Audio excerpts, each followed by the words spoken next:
नमस्कार प्रिय विद्यार्थियों। और आज हम बात करेंगे प्रधानमंत्री के बारे में, उनकी शक्ति के बारे में, उनकी योग्यता के बारे में, उनके कार्यकाल के बारे में, फिर उनके साथ में ही मंत्री परिषद के बारे में बात करेंगे। ठीक है, देखिए मंत्री परिषद क्या होती है कि जो प्रधानमंत्री होता है ना, वो मंत्री परिषद का हिस्सा होता है। और मंत्री परिषद है, मंत्रिमंडल है, कैबिनेट मंत्री है, राज्य मंत्री है, ये जितने भी मंत्री है इनमें क्या अंतर होते हैं और ये किस प्रकार काम करते हैं, इन सारे के बारे में अध्ययन करेंगे इस क्लास के अंदर। तो जितना हो सके इस क्लास को आपको ज़रूर देखना है, क्योंकि मिस करने से कोई ज़्यादा फायदा होने वाला नहीं, सॉरी नुकसान, ऐसी बात नहीं। मिस करेंगे तो फिर आपका कोई नुकसान नहीं होगा, नुकसान भी खूब होगा। तो ये बात भी आपको ध्यान रखनी है। ठीक है, चलो हम शुरू करते हैं।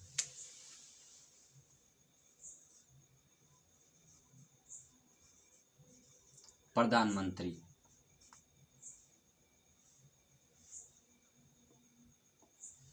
ठीक है, ये इनके जो हम कार्यकाल देख लेते क्या है, प्रधानमंत्री नियुक्ति के बारे में, उनको किस प्रकार चुना जाता है, वो सारी प्रक्रिया हम इस क्लास में देखते हैं। देखिए शुरुआत का हम लेते हैं तो अनुच्छेद। एक बात आपको ध्यान रखना ही है अनुच्छेद के बारे में। आप बोलेंगे सर सीधा अनुच्छेद के बारे में बात करते हैं और कुछ बात ही नहीं लेते हैं, तो बात ही अनुच्छेद पर ही होते हैं। अनुच्छेद 75, ठीक है। और इसके एक में क्या बात बोली गई है, अनुच्छेद 75 एक में कहा गया है कि राष्ट्रपति द्वारा प्रधानमंत्री की नियुक्ति की जाएगी। पहली बात तो ये है। तो सीधा सीधा इसका मतलब क्या होता है, राष्ट्रपति द्वारा प्रधानमंत्री की नियुक्ति की जाएगी अनुच्छेद 75 एक के माध्यम से। तो इसका मतलब क्या, राष्ट्रपति अपने विवेक से किसी भी व्यक्ति को प्रधानमंत्री बना सकता है। जैसे लोकसभा में से कोई सदस्य होता है, मंत्रिपरिषद का कोई सदस्य होता है, उनको प्रधानमंत्री बना सकता है। क्या ये संभव है भाई? इसकी जो प्रक्रिया को देख के हमें ऐसे लगता है कि राष्ट्रपति द्वारा प्रधानमंत्री की नियुक्ति की जाएगी। क्या वो अपने विवेक या अपने वो इच्छा से ये काम करेगा? नहीं करेगा। क्यों नहीं करेगा? देखिए मंत्रिपरिषद में जो सदस्य होंगे वो निर्णय करेंगे कौन प्रधानमंत्री बनेगा, फिर वो सारी जो लिख के देंगे आगे राष्ट्रपति को, राष्ट्रपति उनको प्रधानमंत्री बनाएगा। देखिए कैसा सिस्टम होता है, मेरी बात से ध्यान से सुनना।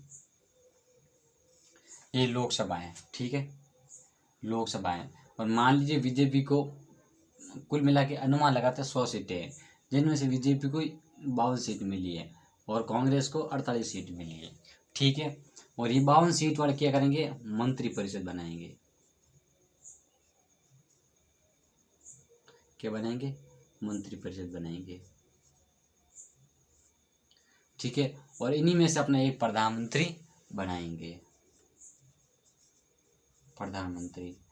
और यही मंत्री क्या करेगा, इस मंत्रिपरिषद का क्या करेगा, निर्माण करेगा। सही ढंग से क्या करेगा, निर्माण करेगा कि कौन से सदस्य कहाँ पर नियुक्त करना है, कौन से मंत्री है उनको कौन सा विभाग सौंपना है, ये सारा काम प्रधानमंत्री अपने विवेक के अनुसार करता है। तो सीधी बात अनुच्छेद 75 एक यही कहता है कि राष्ट्रपति द्वारा प्रधानमंत्री की नियुक्ति की जाएगी। फिर इसी लाइन के अंदर दूसरी एक और बात जोड़ी गई है कि राष्ट्रपति द्वारा प्रधानमंत्री की नियुक्ति की जाएगी और प्रधानमंत्री के अनुसार ही राष्ट्रपति अन्य मंत्रियों की नियुक्ति करेगा। क्या देखिए,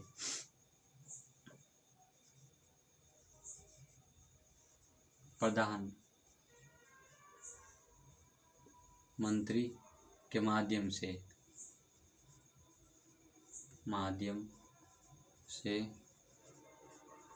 अन्य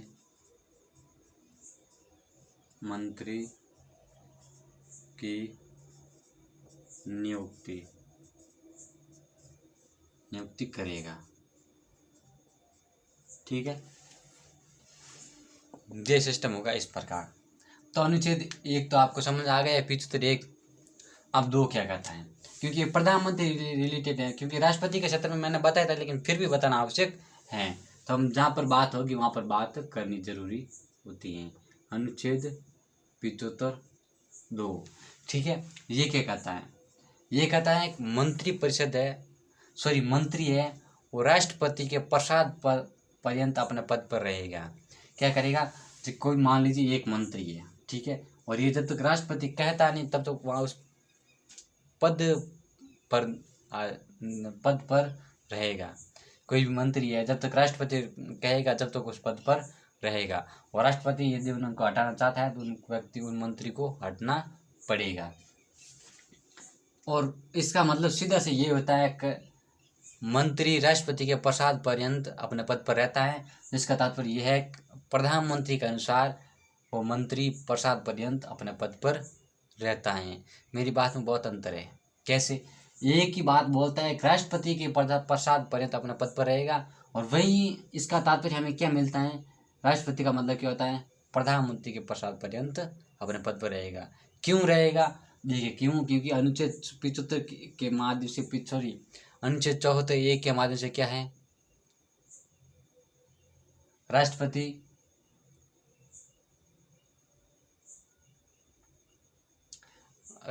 प्रधानमंत्री के अनुसार अपना कार्य भार करेगा। जैसे प्रधानमंत्री कहेगा वैसे ही वो काम करेगा। ये भी कहता है, 53 भी कहता है और 76(1) भी कहता है। ठीक है, तो ये बात ध्यान रखनी है। इसके बाद में क्या है? देखिए 3 क्या कहता है? 75(3)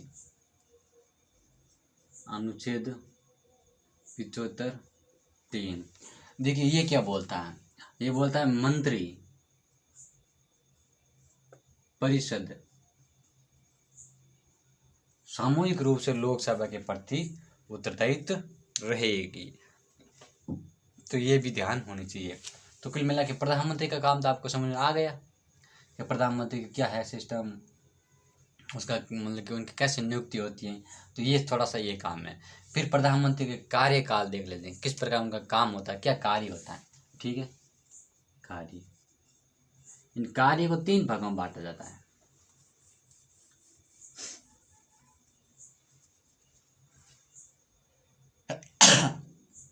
सॉरी, पहला काम राष्ट्रपति, ठीक है। दूसरा काम संसद। पहला काम ये होगा, राष्ट्रपति हो गया, केंद्रीय परिषद है ना, तो पहला काम इसका क्या हो जाएगा? राष्ट्रपति हो जाएगा। तो ये भी आपको ध्यान होना चाहिए। राष्ट्रपति हो गया, फिर मंत्री परिषद, हाँ मंत्री परिषद ले लीजिए, मंत्री परिषद, मंत्री परिषद, ठीक है। और इसके बाद में हाँ राष्ट्रपति ले लीजिए, ठीक है। सॉरी संसद ले लीजिए, संसद के संबंध में, संसद के संबंध में, ठीक है। सॉरी 4 भागों में बांटा गया, मैंने 3 ही बताया था। तो संसद के संबंध में, और 4 हो जाएगा अन्य शक्ति, क्योंकि वैसे मैंने 3 ही है, 3 के बारे में ध्यान रखना, फिर अन्य शक्ति कर ही देते हैं, अन्य शक्तियाँ। ये है प्रधानमंत्री के कार्य। अब जैसे राष्ट्रपति के कैसे कार्य करेगा, अब जैसे इसकी जो एक कार्य हो गया राष्ट्रपति का, तो देखिए एक चीज आपको ध्यान ये रखनी है कि राष्ट्रपति प्रधानमंत्री एक वह कड़ी है जो राष्ट्रपति और मंत्रिपरिषद के जो कार्य के बीच में संबंध बनाती है, उनके बारे में जानकारी देता है। तो प्रधानमंत्री वह एक कड़ी है जो कि इनके बीच में संबंधों की जानकारी देता है। तो थोड़ी सी बात ये ध्यान होनी चाहिए। तो ये जो अनुच्छेद है ना, ये अनुच्छेद 78 के अंदर दिया गया है। ये जो बातें बोलता है ना, ये अनुच्छेद 78 के अंदर, ठीक है। कैसे? 78 क 1, ठीक है। क क्या कहता है? तो क के बारे में ध्यान ये चीज हमें याद रखनी है कि राष्ट्रपति जब प्रधानमंत्री के कुछ मांगता है ना, जैसे कुछ कार्य के बारे में मांगता है, कभी मेरे को बजट के बारे में जानकारी चाहिए, ठीक है, और यदि कोई राज्य का अव्यवस्था फैली है तो बोलेगा मुझे अव्यवस्था के बारे में जानकारी चाहिए, और या फिर क्या देगा कि भाई आपातकाल की स्थिति जैसी है, या फिर कोई महामारी जो फैल गई है, या भूखमरी हो गई है, तो उससे मैं राष्ट्रपति मांग सकता है कि भाई इसके बारे में हमें जानकारी दीजिए, क्या सिस्टम चल रहा है। जब राष्ट्रपति मांगेगा ना, तब 78 क के माध्यम से ये जानकारी देनी होती है, ठीक है। ये ख के माध्यम से देनी होती है, क्या? ख के माध्यम से, ये ख है, ठीक है। क के बारे में दूसरा बताएंगे। तो पहले 78 क ही कर लेना, क्या है, मैंने ख उल्टा बता दिया। तो क के बारे में क्या है? प्रधानमंत्री अपनी इच्छा से, उसका जो खुद को पता है मेरे को क्या काम करना है, और जैसे ही कोई मान लीजिए कोई कानून वगैरह पेश वगैरह करना है, तो प्रधानमंत्री क्या करेगा? पहले मंत्रिपरिषद में बात कर लेगा, भाई हाँ यार इसको ऐसे करना है। जैसे कोई मान लीजिए कानून मान लीजिए, ठीक है, और पता चल गया भाई इस कानून को भी पास करना है, क्लियर करना, तो पहले वो मंत्रिपरिषद में जानकारी मिल जाएगी, जानकारी ले लेंगे प्रधानमंत्री द्वारा, और फिर क्या करेंगे, फिर अब यार इसको क्या करेंगे, फिर राष्ट्रपति के बारे में पूछेंगे राष्ट्रपति से, क्या राष्ट्रपति जी और महोदय राष्ट्रपति जी, और हम इसके बारे में बात करना जा रहे हैं, इसके जो कानून बनाएंगे तो आपको कैसा लगता है, राय दीजिए। तो उसके बारे में जानकारी देना, और फिर या फिर कोई बजट वगैरह हो गया भाई बजट इतना पेश वगैरह करना है, तो फिर राष्ट्रपति से बोलेंगे भाई इतना बजट है, क्या करें, कौन सी सड़कों की व्यवस्था करें, कौन सी ट्रेन की व्यवस्था करें, रेल पटरी किस प्रकार बननी चाहिए, तो उस बारे में पता मतलब अपनी इच्छा से सारी प्रक्रिया राष्ट्रपति को बताने का कोशिश करेगा। तो ये कड़ी के माध्यम हो गया प्रधानमंत्री, ठीक है। क ये कहता अपनी इच्छा से, ख कहता मांगने पर देगा, ठीक है, दो हो गया। फिर देखिए ग क्या कहता है, ग कहता है,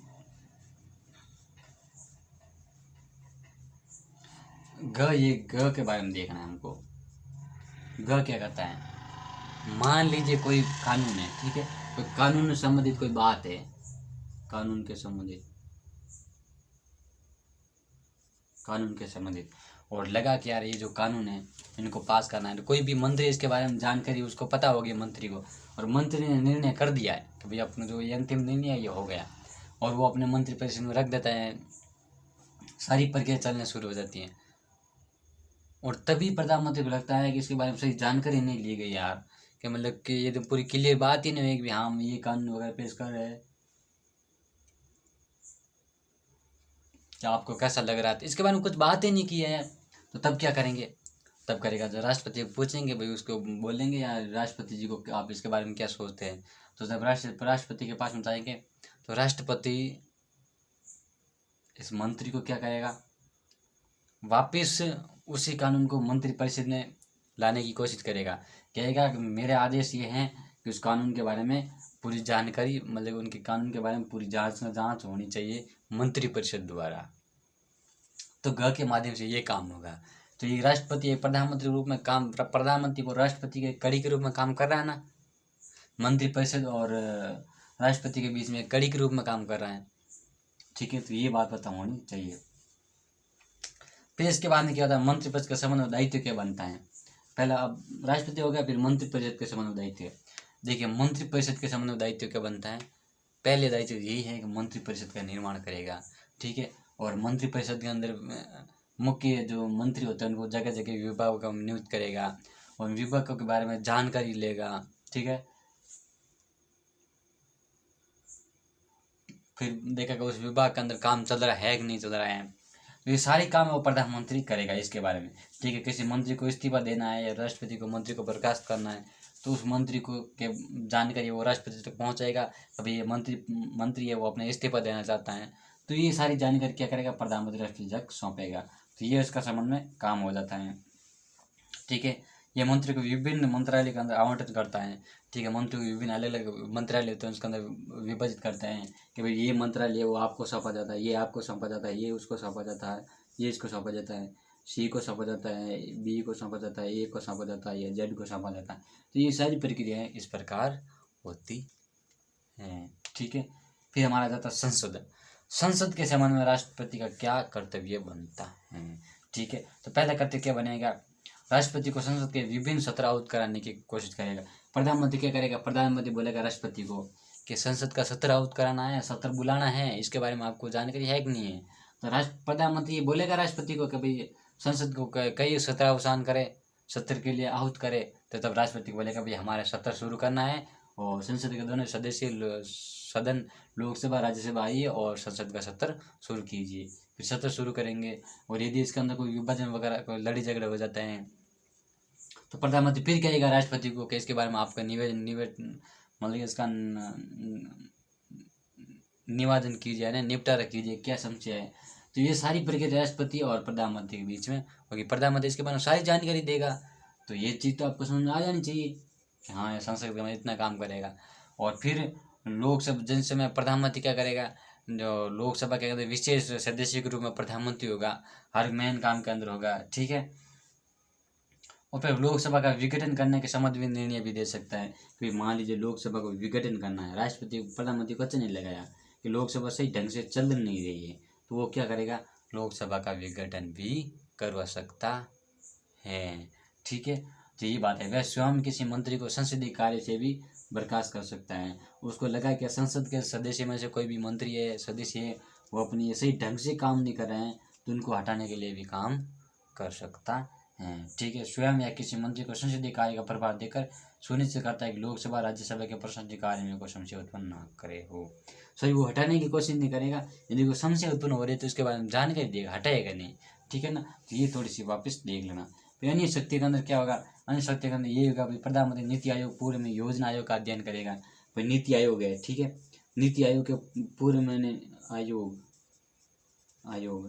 नीति आयोग के बारे में जानकारी देगा कि यहाँ पर किस प्रकार नीति आयोग को लाना है, उनके क्या कार्य है, किस प्रकार काम को बढ़ावा देना है, तो ये सारे काम होगा। फिर प्रधानमंत्री अंतर्राष्ट्रीय परिषद या अंतर्राज्यीय परिषद, अंतर्राष्ट्रीय स्तर पर कोई बातचीत करनी हो या फिर कोई मंत्री को विदेश दौरे पर भेजना हो, तो ये सारा काम कौन करेगा, प्रधानमंत्री करेगा। और सारा काम ये किससे रिलेटेड है, तो ये फिर प्रधानमंत्री के रिलेटेड है, प्रधानमंत्री कार्य है। ठीक है, और फिर क्या है, कौन से राजदूत को कहाँ पर भेजना है, और फिर अंतर्राष्ट्रीय स्तर में तो कौन से लोक कल्याणकारी कार्य की योजनाएं चलानी है, फिर कैसे मतलब कि किसी के साथ संबंध किस प्रकार अच्छे बनाने हैं, और ये सारी काम प्रधानमंत्री राष्ट्रपति प्रधानमंत्री के अंदर आते हैं। ठीक है, प्रधानमंत्री आपातकाल के दौरान भी परिस्थिति राज्य के अंदर राजनीतिक स्तर पर आपदा प्रबंधन का प्रमुख है। कि मान आपातकालीन की स्थिति हो गई है तो उसके बारे में वो जानकारी देने की कोशिश करेगा। ठीक है, फिर देख लेते हैं और प्रधानमंत्री केंद्र सरकार का मुख्य भी होता है। प्रधानमंत्री केंद्र सरकार होती है, उसका मुख्य होता है कि नहीं होता है, ठीक है, होता है।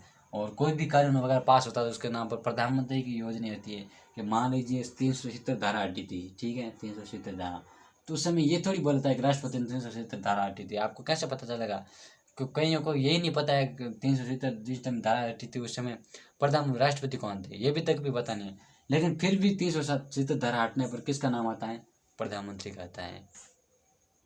कोरोना काल के अंदर माना जाएगा कि जो भाई देश को कौन इस तरह का संभाला था अच्छी तरीके से, हम प्रधानमंत्री का नाम मिलेंगे कि मोदी जी ने इस समय काम अच्छी तरह से किया था। वैक्सीन वगैरह के बारे में हर चीज़ के बारे में उन्होंने काम एक तेज़ी से किया था। हम यही जानते हैं कि राष्ट्रपति के बारे में जानते हैं कि राष्ट्रपति ने उन्होंने ये काम किया था, कौन जानता है, कानून के रूप में पढ़ता है तब हमें पता चलता है हाँ राष्ट्रपति यहाँ तक काम करता है। तो सारा काम प्रधानमंत्री के क्षेत्र में भी होते हैं। केंद्रीय कार्यपालिका प्रमुख होने के नाते विभिन्न राज्यों के सरकारों के साथ समन्वय बनाए रखने का भी उसकी जो बड़ी भूमिका होती है। कभी केंद्र का प्रमुख होने के साथ राज्य के सामने विभिन्न राज्यों के जो सदस्य उनके साथ में संबंध बनाने की कोशिश भी करता है, अच्छे संबंध हो, ये भी वो काम करता है। तो सारे इस प्रकार के किसका काम होता है, प्रधानमंत्री का होता है। ठीक है, और फिर हम आगे बात करेंगे मंत्री परिषद के बारे में, मंत्री परिषद होती क्या है, ठीक है, उसके बारे में डिटेल से जानकारी लेके आएंगे। फिर एक सारी कंप्लीट होने के बाद प्रधानमंत्री और उप प्रधानमंत्री कौन कौन बने थे उसके बारे में भी जानकारी जरूर आप तक पहुंचाएंगे। ठीक है, थैंक यू वेरी मच, धन्यवाद। फिर मिलेंगे अगली क्लास के अंदर।